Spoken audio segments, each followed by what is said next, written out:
Good afternoon, ladies and gentlemen. So let's start the seminar series of today.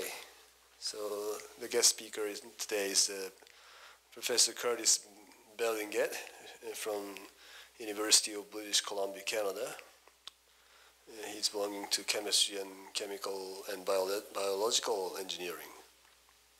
And so before starting, let me briefly introduce his career so far. So he graduated from the University of Alberta 2000 and got his BSc there, and headed to Texas A&M University to pursue his PhD in inorganic chemistry under the supervisory of Professor Kimal Dunbar. He said he worked on a single molecule magnetochemistry on a huge molecule there. And then after finishing his degree, he moved to Harvard University, was Professor R.H. Hong, who is very famous for his bioinorganic chemistry area. And I heard that he worked on iron-sulfur cluster chemistry there. And then he started his independent career at the University of Calgary in 2006. And then after 6 years, he moved to, just 1 year actually, he moved to University of British Columbia. And he currently leads a research program fully dedicated to solar energy conversion, which includes the design of novel nanoscale materials for advanced solar shells and developing economically viable ways of storing solar electricity as high-density fuels. He holds over 5 patents, has authored over 50 scientific articles, and holds a TL2 Canada Research and Chair and Alfred B. Sloan Research Fellowship. He's very much working recently on the water oxidation, molecular-based water oxidation chemistry, but recently he's shifting his interest to the topic which he's talking about today, a metal oxide film for water oxidation chemistry. So his title of his talk today is Amorphous Metal Oxide Electrocatalysts Tailored for the Oxygen Evolution Reaction. So let's welcome Professor Berlinguette.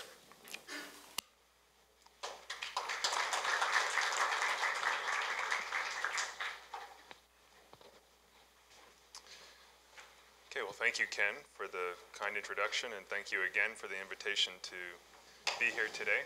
I've had a really wonderful 2 days here in Japan, and I'm really grateful for the interactions I've had with the students. I really appreciate your enthusiasm for the subject, and so hopefully I'm able to reciprocate that with this presentation today.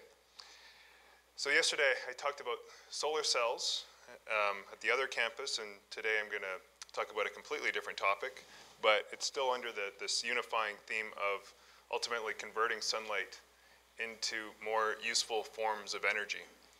And when we think about breaking down sunlight and somehow converting it into electricity and fuels, ultimately we're all in this game where we're trying to optimize the light capture event followed by the charge separation. And if you do want to generate fuels, you're going to have to battle this issue in which you have a good electrocatalyst to navigate this particular reaction. And so if you can come up with a number of different schemes. Of course, the classic one is to simply tether your solar farm to an electrolyzer unit, and that would be the easiest way right now to ultimately convert sunlight into hydrogen fuels. There are certainly a number of other advanced technologies that we're looking at in academia. We can cover photoanodes with catalysts. We can separate these reactions by membranes. We can coat photovoltaic cells directly with catalysts to really help mediate this reaction. Regardless of what the technology actually is, regardless of what your device looks like, every single one of them has an electrocatalyst. And so my presentation today won't be talking about the interaction with photons and matter. Really, I'm just going to be zeroing in on trying to build and understand new forms of catalysts. And I think the major thrust of our program is really trying to come up with synthetic methodologies that give us access to electrocatalysts that hadn't been previously made available. So if we want to make a really good water oxidation catalyst, we want to be able to make sure that this reaction between these two oxygen atoms is really, really fast. And that way we can drive off dioxygen. And so if you're going to do that, it's very difficult for me to envision a scenario in which you don't have a metal that can exist in at least 3 different redox forms. Okay, so you have to have a metal that can exist in 3 different redox forms, and that typically leaves us with just a certain subset of metals, many of which are listed here. We also have to respect the fact that we want to have a very reactive metal-oxo unit. We don't want this metal-oxygen bond to be so strong that it doesn't react with water. And so that really keeps us confined to the middle part or late part of the periodic table. Early transition metals simply won't work for this. And certainly if you look at the catalog of molecular water oxidation catalysts that are out in the literature, starting with the blue dimer that was first reported by Tom Meyer in 1982. There's been some other examples of catalysts since then, including these ruthenium, single-site ruthenium compounds that our group has been working on in parallel with Ken Sakai's group, and this is really where I came to know Ken, was because we were working on these very similar systems. You can see that all of these particular compounds all contain these types of metals. They all have this ability to exist in at least 3 different redox forms. We also have to be able to mediate proton-coupled electron transfer to give us access to a high-valent metal oxo that's actually going to react with water. Okay, and so if we take one of the prototypes of these single-site catalysts, such as this ruthenium compound with the terpyridine and the bipyridine, you start with the ruthenium-2 aqua, you oxidize it to ruthenium-3, but you ultimately make this proton very acidic, and so you end up making the hydroxide. And so the charge on this compound is a 2+ before and after the oxidation event. And as a result, that means we can actually remove another electron from this ruthenium-3 hydroxyl species to furnish this ruthenium-4 oxo species. And you can see that the overall charge on the compound remains 2+ for all 3 complexes. And as a result, we go from ruthenium-2 all the way up to ruthenium-4 within a very narrow electrochemical window of 100 millivolts. And so it's this redox leveling that is really critical for being able to generate these high-valent metal oxos. And you're certainly going to learn a lot more about that next week when Professor Meyer is going to be here talking about proton-coupled electron transfer chemistry with these compounds. Now, we've shown that you can, in fact, have water oxidation from the ruthenium-4 oxo species, but this reaction is actually very, very slow. And it's not until you oxidize it up into the ruthenium-5 oxo that you have really fast catalytic water oxidation.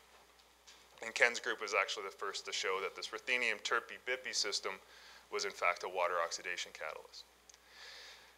As we move forward through my presentation, the one thing that I also want to try and impress upon you is that ultimately, if we want to navigate this really complicated reaction involving 4 electrons and 4 protons, we probably want to rely on more than just one single metal center.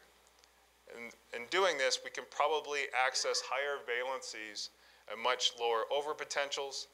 And so if we simply look at the oxygen evolving cluster within the photosynthetic apparatus, you have these 4 manganese ions and a calcium ion, and they all work in a cooperative fashion to help generate this OO bond and make a really, really excellent electrocatalyst. So maybe we can borrow some design principles from that.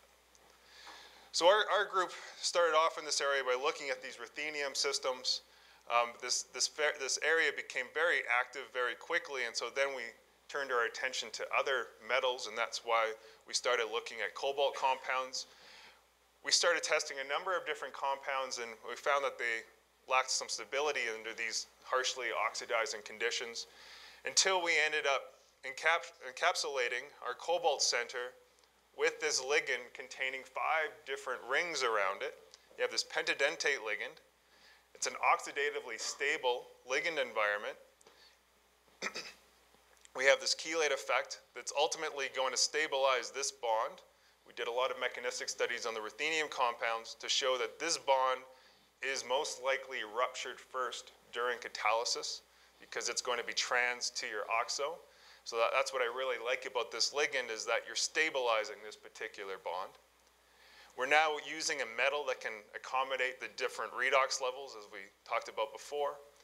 And now we have this aqua ligand here that is going to enable us to hopefully realize high oxidation states through proton-coupled electron transfer chemistry.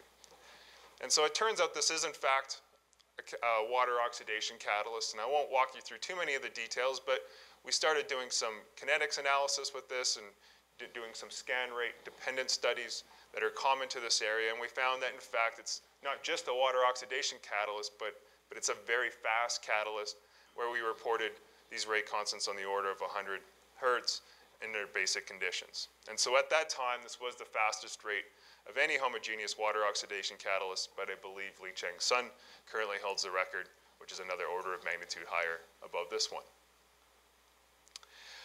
Now, we spent a lot of time looking at the electrochemistry of that cobalt compound, and one of the things that was really discerning to us was the fact that we didn't actually require a lot of impurity to potentially mask the electrochemical response of these cobalt compounds. So as anybody knows in this area, and Ken's group can certainly attest to this, is that it's really a challenge to separate the electrochemical response of a homogeneous species versus a metal oxide species, because the metal oxides are actually quite active. And so to demonstrate that point, if you just look at the catalytic feature here with this cobalt-based system, you get a current at pH 10 that works out to be about 100 microamps. These are on the same geometric surface areas. And if you just simply take that same electrode and you dip it in a solution containing 5 micromolar of cobalt perchlorate, you're getting about the same current response. Well, 5 micromolar of cobalt perchlorate corresponds to roughly 1% and a 1% impurity. Okay, so you only need to have a 1% impurity to generate the same electrochemical response as your homogeneous system. And that provides us with a really huge challenge where you have to do a lot of control studies, such as light scattering experiments and a series of other experiments to really verify that you don't have decomposition. And so that's when I kind of decided to really move away from looking at these molecular species and looking at these solid species, because they are much more active. Now, I'm still a molecular chemist at heart, and I still value the information that we gain from these molecular species because they give us information and help us guide how to make new catalysts. But ultimately, if we want to start to incorporate these into electrolyzers, and this was something that was becoming increasingly more important to my program, that's why we started to look at solids. And so I'm a coordination chemist, and then all of a sudden I was looking into solid state physics. And so I really had to sort out where exactly my entry point into this area was going to be, because I had no background in it. And so looking at all of the electrocatalysts that have been used in the oxygen evolution reaction over the last 50 or 60 years, you can divide them up into metal alloys and metal oxides, but ultimately metal alloys, you end up corroding the surface, you make a metal oxide film, so you could argue that in fact you're still just catalyzing oxygen evolution with a metal oxide. And so then you break down the metal oxides, and certainly these can be further separated into crystalline materials and nanocrystalline materials. And ultimately there are thousands of different compositions of these crystalline materials, and there are thousands of different types of shapes of nanocrystalline materials where people are trying to really get higher activity at edges and corners of these different solids. But when we were looking in this area 5 years ago, ultimately what we identified was the fact that there are very few compositions of amorphous materials. And just to demonstrate this particular point, here's a table of contents figure from a Chemical Reviews article this past year that walked through the structure and properties of titania, all the different important forms of titania. You can see that it contains anatase, rutile, brookite, but no mention of the amorphous titania in this particular review. Okay, this is often just left off the hit list for most folks. And so this is a really surprising observation because our group has since studied thousands of different amorphous materials, and we find that if you take an amorphous composition and you compare that to the same composition in the crystalline phase, you will invariably have a better electrocatalyst. And so if you look at this plot where we have current on the y-axis and your voltage on the x-axis, this is your crystalline film here, nanocrystalline hematite. And then if you compare that to the amorphous phase of iron oxide, you're getting about a 90 millivolt energy savings in doing this. And so this is why we really wanted to start looking at amorphous materials. But the question for us is really why were there not more of these amorphous films out there in the literature? And I would argue that it's been much more difficult to make amorphous films than crystalline phases, because if you want to make a crystalline metal oxide, it's reasonably easy, in which you just simply take your metal salt, you put it into an oven, you heat it up to high temperatures, and when you pull it out, you're going to have your crystalline metal oxide. If you want to make an amorphous material, you ultimately have to make a material at lower temperatures. Otherwise, you're going to have crystalline domain formation. And so this really brings us back to the classic high school experiment in which we simply take two electrodes connected in two different solutions, where the solutions are connected by a salt bridge. And when you pass a current through them, you'll find that one of the electrodes will dissolve, and then the other electrode will actually gain mass. And so what we're doing there, of course, is simply depositing an amorphous layer, in this case of copper, on the electrode. Okay? So this electrodeposition technique has now become quite common in this area, and really the interest in this area germinated from this paper by Dan Nacera back in 2008 in Science, in which there's certainly been a lot of attention surrounding this particular result. And so Dan's really responsible for getting a lot of us interested in looking at these types of films. He subsequently reported a nickel phase, but when we started looking at these, there weren't that many compositions out there. In fact, there were only really a couple that had been tested in the context of water oxidation. There have been a few papers since then. Certainly the Iridium oxides by the Yale group. There's been a ruthenium oxide and some manganese oxides that were first reported by Holger Dow, and also Doherty's group in Florida was looking at some iron oxides. But it's a fairly limited set, and ultimately these were all containing just a single metal identity, none of the mixed metal compositions. One of the things that's a bit of a challenge when you move to different metals is that you really do have to optimize the conditions to make good, thin, reproducible films.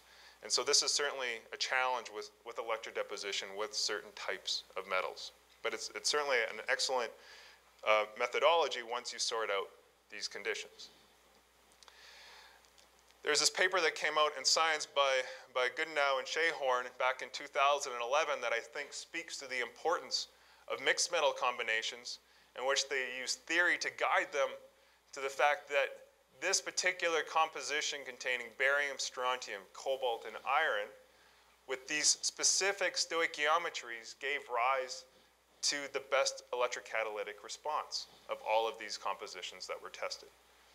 Okay, and so if you want to ultimately generate a film containing 4 different metals with those specific stoichiometries, it's going to be very difficult to do that with an amorphous phase using electrodeposition. It's going to take you a long time to optimize those particular conditions. This was the only paper of a mixed metal oxide in the amorphous phase that I was aware of when we started off. This is a work by Doherty where they mixed equimolar solutions of iron and nickel. And you can see that the films that they were left with contained mixed metal compositions, but they certainly did not match the compositions that they started off with. So if you really wanted to make a 50-50 mixture of iron and nickel, it's going to take you a little bit of time to sort out the reaction details to arrive at this particular target material.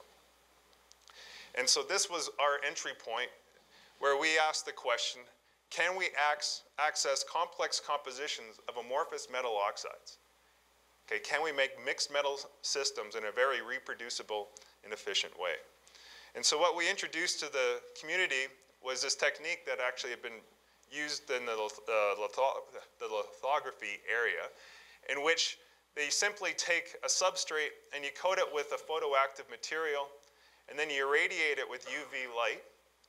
And when you do that, you're going to drive off your carbon-based ligands, and you're left with a reduced metal that quickly reacts with oxygen, leaving us with a metal oxide. But this process all takes place at room temperature, and so you're not giving it the thermal energy for these atoms to reorganize themselves to generate the crystalline phases.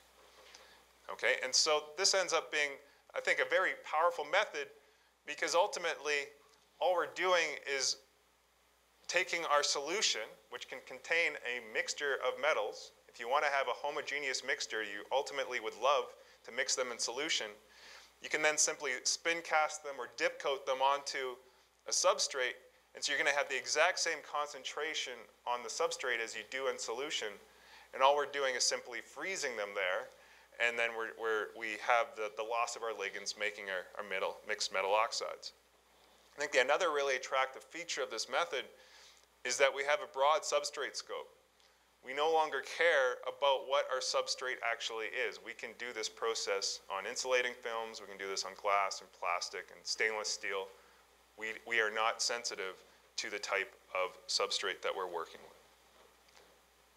So I'll walk you through this particular process that's really very simple.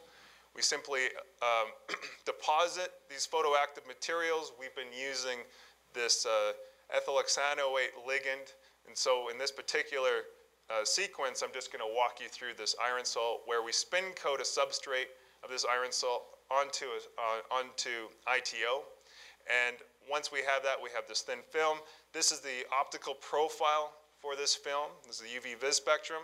You can see that it really does not start to absorb until out into the UV. And ultimately, when we want to irradiate it with UV radiation, we have this band out here at 254 nanometers, which is the wavelength of our incident light. And so that's going to enable us to actually photolyze the ligand here. And so then we simply track the vibrational modes of the ligand as a function of time when we're actually irradiating the sample. And so you have these ligand vibrational modes that we start off with. As we irradiate it, they completely disappear, and as soon as those bands are gone, we know our reaction is gone to completion. And so this can be a very efficient process depending on the type of lamp that you're using. When we're left with this, we call it an amorphous film based on the fact that we're not seeing any diffraction signals by powder XRD methods. And so certainly if we can anneal these films up to 300 degrees after the reaction has taken place, and we see no pattern, no powder signals, no diffraction signals in these particular powders. When we heat it up to about 450 degrees and higher, we do start to see crystalline domain formation, and these peaks correspond to the formation of hematite. So we can make these films at room temperature, and then we can heat them up to about 400 degrees centigrade before we actually start making the crystalline films. We make really nice, thin, conformal films. They have uniform thickness. That's what these images are meant to show. And as I said before, we do get improved electrocatalysis compared to the crystalline phases. The crystalline phases shown here in red. This is hematite, and then this is your amorphous iron oxide. So you do get a negative shift in the onset of the overpotential, giving rise to better electrocatalytic behavior. The nice thing about this particular method is that it's insensitive to the types of metals that we're working with. Ultimately, it's our ligand that's important. And so the ligand is lost. We can work with iridium, for example. The only other iridium oxide film that I had seen tested before we started working with this was this organometallic iridium compounds that were reported by the Yale group. And so you can take these iridium ACAT complexes and again just photolyze them, and we're left with amorphous iridium oxide, and we can make these very, very thick films if you like. Ultimately, we get a lot of questions about the stability of these films. This is just the temporal stability over a 24-hour period, which really isn't that long, but ultimately we've now been testing these types of metal oxides on the order of 6 months, and we're not really seeing any degradation, certainly nothing that's notably different than the crystalline phases. Okay, and so ultimately we can now work with the entire periodic table, so that's a pretty exciting result with this particular finding. But I think the most powerful aspect of this synthesis is the fact that we can make mixed metal combinations with acute control of stoichiometry. So to demonstrate that, I have changed the composition from 0 to 100% in nickel, cobalt, and iron in 20% increments. And so then we tested the 21 compositions at the vertex of each one of these triangles that's indicated in these blue spots. And so, for example, this particular spot here, that's going to correspond to a composition of nickel 20, cobalt 40, and iron 40. And so our nominal concentrations based on the relative molar equivalence of our metals in our starting solution corresponds to this particular ratio. And this is what we actually find by EDX and XPS measurements, confirming that we have the exact same composition that we started off in our solution in the solid film, both on the surface, but also in the bulk of the film. Okay, and so this was really important to us. And so now that we can actually do this, we can start mapping out the activity of these catalysts as a function of these different metal concentrations. And so you can look at the onset potential and the Toffel slopes. Probably the most important parameter ultimately is the overpotential required to reach a certain current density. 10 milliamps per square centimeter is a metric that's important to the solar fuels audience. And so when you look along that, you can see that along this particular compositional vector is where we actually get optimized electrocatalysis, where we simply just have a mixture of iron and nickel. It's actually better than combining iron and cobalt, for example. And so this was an intriguing find that I'll turn back to later on. We can now actually coat semiconductors with these types of films. Some very nice work by Dunway Wang at Boston College showed right after a science paper that he coated hematite with the nickel iron oxide and was able to measure the lowest onset overpotential under applied light with these nickel iron oxides on hematite. And so this was something that he was not able to achieve through electrodeposition, and it wasn't until he started using this method, he tells me, that he was able to get the coating that he was looking for. So this was a pretty exciting result. And in fact, there's this paper that came out by Professor Gratzel just a few months ago, in which I think it's really exciting the fact that they really blew through this metric in which they got a 12.3% solar to hydrogen conversion efficiency, where they matched up a perovskite solar cell with an electrolytic system here, and ultimately they were using a nickel iron catalyst to drive this particular reaction. Okay, and so ultimately these nickel iron oxides are turning out to be really important electrocatalysts, and so that's why we've actually turned our attention over the last year to really trying to understand how these particular films actually catalyze water oxidation. Okay, and so this gets back to my interest in trying to understand the mechanistic details surrounding these particular films. So the question is if we just look at nickel oxide as an example, this is a really important material. A lot of commercial electrolyzers just use nickel mesh as their anode material. and it's also of interest to the battery community as well. So if we look at the cyclophotomegram of nickel oxide, as you do an oxidative sweep, you're always starting from nickel 2. You go through this peak, and then you have catalysis way out here. And you come back, and we have this cathodic peak as well. So we have an anodic and cathodic peak, and then we have catalysis. So it's a fairly simple cyclophotomegram, but there's actually a lot of debate in the literature over how to assign these particular CVs. So if you're starting from nickel 2, you would assume that you're going from nickel 2 perhaps to nickel 3, and then once you access nickel 4, then you actually have catalysis. And then on the reverse wave, some folks have shown that, in fact, this particular couple here, this particular wave contains more electrons, and so you're presumably going back to nickel 2. Okay, so from nickel 4 roughly back to nickel 2. And so this is the assignment that's currently been proposed by a number of groups, including Shannon Bocher and Dan Nocera, where you're going and starting from this nickel 2 species, which is a disordered phase of nickel oxides. And then when you oxidize that, you kick it up into a high valent nickel 4, and then you're making this gamma nickel oxyhydroxide. Now, there are a number of other groups that think, in fact, all we're doing is cycling between nickel 2 and nickel 3, and that the beta phase is the catalyst. Okay? And so the gamma phase and the beta phase are very closely related to each other. The only difference is really the axial symmetry associated with the interplane spacing between these particular films. And so that's what I'm going to focus on here, is really how many electrons actually do comprise this particular peak. Okay, so a certain aspect of the community thinks that there's only one electron that's involved in this particular oxidation process, and some other folks think that there might even be some more electrons. And so how many electrons are actually there? And I'm going to show you that, in fact, neither one of those parties are actually right. So just to highlight the differences between these two films, this is the beta nickel hydroxide. So this is the one that just goes between the nickel 2 and nickel 3.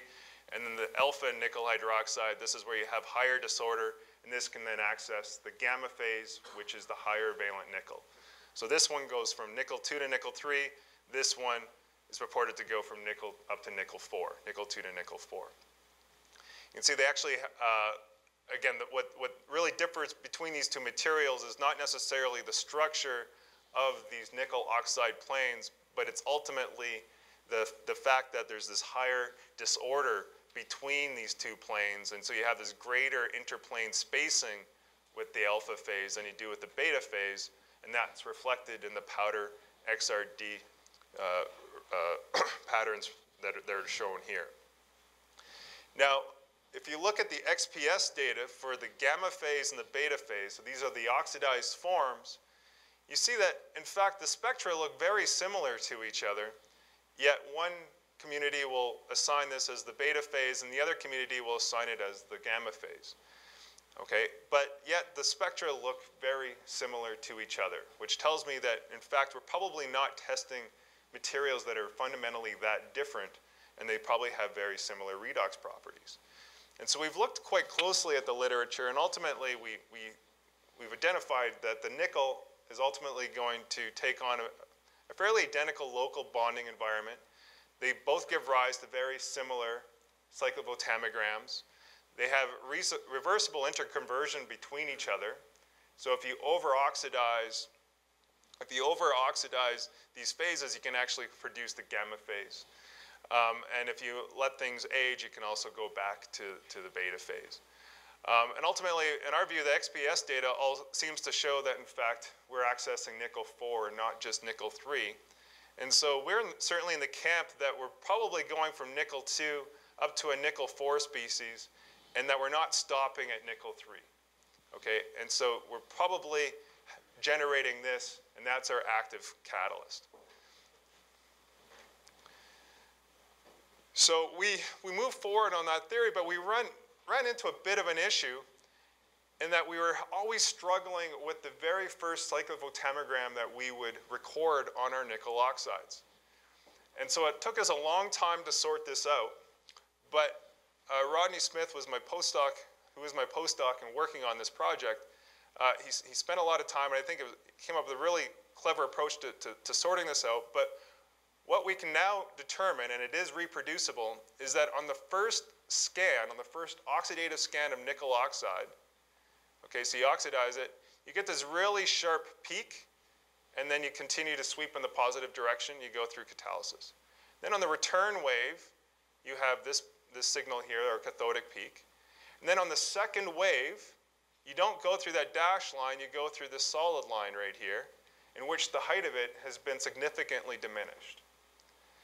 Okay, and so in fact, if you integrate this out, this first peak has a ratio that's twice as high as this particular peak here. Okay, but on all subsequent scans, on all subsequent cycles, then you always just go through this smaller peak. Okay, so you go through this really sharp peak, it's twice as large as this peak, then you come back, you go through the smaller peak, then you go back, you go through the smaller peak, and as you can keep doing this 1,000 times and you'll just keep passing through this particular CV. And so this seems to confirm that, in fact, on this first scan, we have a 2-to-1 ratio of electrons, but once we actually dissolved the nickel films in solution and actually integrated the charge under this peak, we were able to find that, in fact, on this first scan, there is 4 electrons being removed from a nickel site on that first oxidative scan. Okay, not 1, not 2, but actually 4. And then on all the subsequent scans, these peaks actually correspond to roughly 2 electrons per nickel site. All right, and this is actually consistent with a number of other findings in the literature where people have reported that you have about 1.6 electrons being passed through the system through these particular peaks. Okay, but this is the first time we've been able to find this 4 electrons per nickel site. And so we certainly had to abandon all of the other previous models on nickel oxide and try to sort out what was actually going on. And so this is our current working model in which we start with our nickel oxyhydroxide species that's going to be indicated by this. We oxidize about 1 electron to form nickel 3 hydroxide, oxidize it again, and then we make our nickel 4 oxyl species.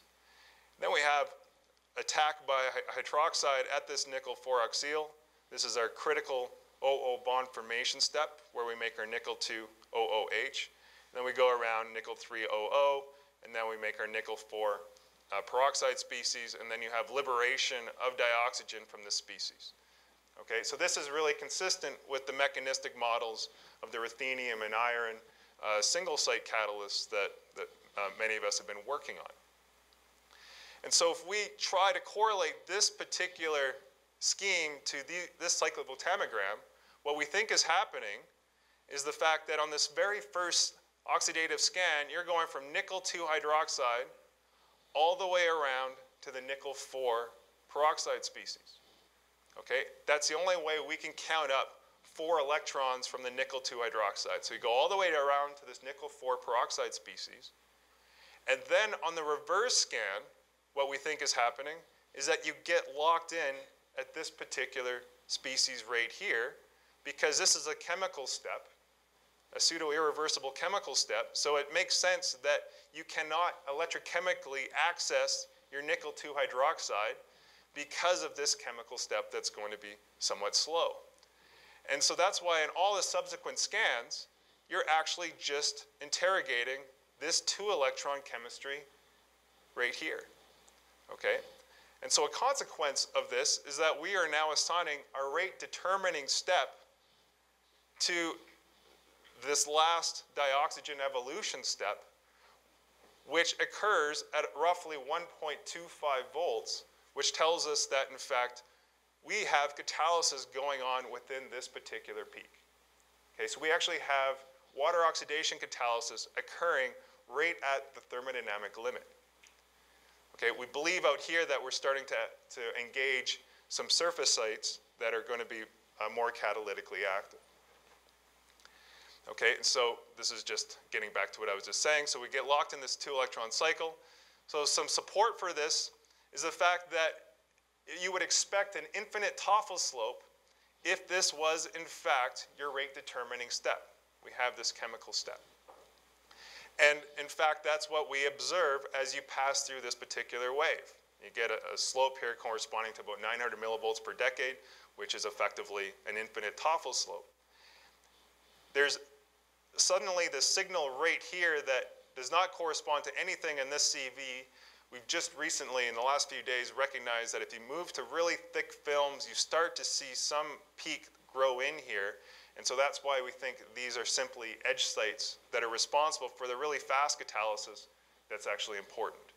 But ultimately, you have very slow catalysis once you make your nickel-4 oxyl hydroxy species rate at 1.25 volts. And so this begs the question of what is the actual role of iron in all of this? And so we've put our heads together to try to sort this out. Iron is interesting. Once you incorporate iron into the nickel oxide, you get this oxidative scan. You can see that there's no longer this anodic peak here, but then you do have rapid catalysis. You have a slightly lower onset in catalysis. Iron turns out to be really critical for oxygen evolution catalysis. Nickel hydroxide is not a very good oxygen evolution catalysis. This is highlighted in a recent finding by Shannon Bocher, which is really nice work, in which they used really pure nickel oxide. They scavenged all the iron from the electrolyte and showed that it's not a good catalyst until you even have part per billion levels of iron, and that's when you get really good electrocatalysis. So you can see in these features here that they end up getting a couple of peaks here. This gets back to that reproducibility issue that I was talking about, that they probably were leaving their electrodes sit in solution to regenerate this the nickel-2 resting state.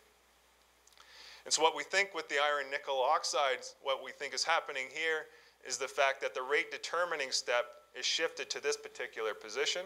And so when you walk through your cyclophotomegram, you go directly into your nickel-4 oxyl species. This is your rate determining step. Okay, you do have catalysis right away, and that's why it's buried in this, your nickel-2, nickel-4 couple is buried within that catalytic process. And so that way, on the return wave, you do see this cathodic signal that corresponds to the 2-electron reduction of the nickel-4 oxyl species that was accumulated in the surface. This is supported by the fact that we have a 30 millivolt per pH decade Toffel slope, which is consistent with this being our rate determining step, this chemical step after the electron transfer step. We've also done some scan rate dependent studies that show that the shoulder starts to emerge from here, which again is consistent with the chemical step occurring, being a rate determining step following an electron transfer step. And so this, I think, is a fairly straightforward assignment of this particular catalytic cycle, but certainly the fact that we're now invoking 4-electron chemistry for the pure nickel is certainly something that is going to challenge conventional wisdom in this area. So the next question for us is, why is the rate determining step here for the nickel oxide, and why is it so slow? And then why is it here for just the mixed metal system? And ultimately, we've done some kinetic studies. We've attempted to do some kinetic studies to resolve the actual rates for each of these particular steps. And so we followed this 4-step protocol in which we apply a really strong oxidizing potential. So we completely oxidize the film. And then we remove the bias for a certain period of time. And then we apply a potential here that quickly reduces our film. And so the delta in that process, if you vary the time that you remove the bias, allows us to actually quantify how much of the nickel oxyl is actually getting converted into the nickel peroxyl species. And so when you do this particular process, we find that it's first order in nickel, and we get an observed rate constant that's on the order of 10 to the minus 3 hertz.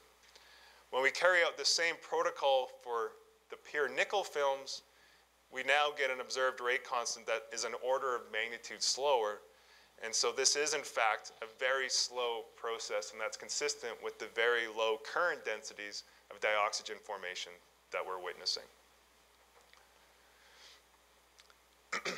ultimately, we really think that this finding of this first sweep corresponding to 4 electrons and subsequently getting locked into this 2-electron chemistry really does reconcile all of the experimental observations that have been made in the literature over the last 5 decades that people have been debating about. And I think one of the key features is the fact that we now have this XPS data from other groups that have shown that, in fact, when you oxidize the nickel oxide, you get locked in these high-valent nickel. There's been a lot of arguments about how you actually access that. And now you're getting, obviously, this formation of this nickel peroxido species.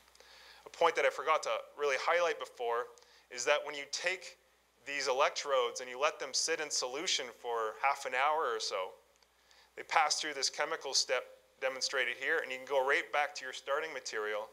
And when you collect the CV of that experienced electrode that had been sitting in solution for half an hour, you go right back to this initial really significant peak. Okay, so you go back to that 4-electron electrochemistry. So it's reproducible behavior.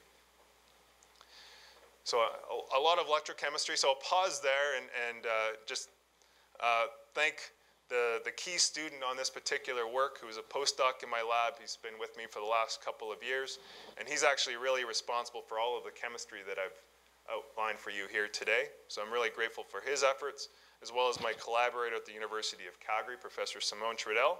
I'd like to thank these funding agencies for their support. Ken, thank you again for the invitation to be here, and I'd be happy to answer any questions.